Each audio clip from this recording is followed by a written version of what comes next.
Olha só, sem mãos e sem motorista, imagina só. Os cientistas nos garantem que é assim que serão as viagens nas estradas no futuro. Este carro-robô é o projeto mais recente em estudo pelo Laboratório de Pesquisa Rodoviária.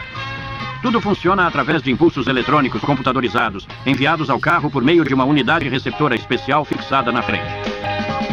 Os sinais captados da pista embutida são interpretados pela unidade para mudar a direção ou a velocidade do carro, bem parecido com o sistema de piloto automático usado em aviões.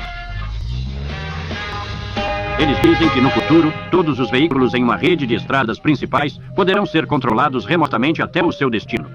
Pode parecer um sonho distante agora, mas os pesquisadores afirmam que os carros robôs podem muito bem fazer parte do nosso dia a dia dentro de 30 anos. All right, driver. Take me to the owner. All right. Thank you, sir. Doing such a great job. What's your name?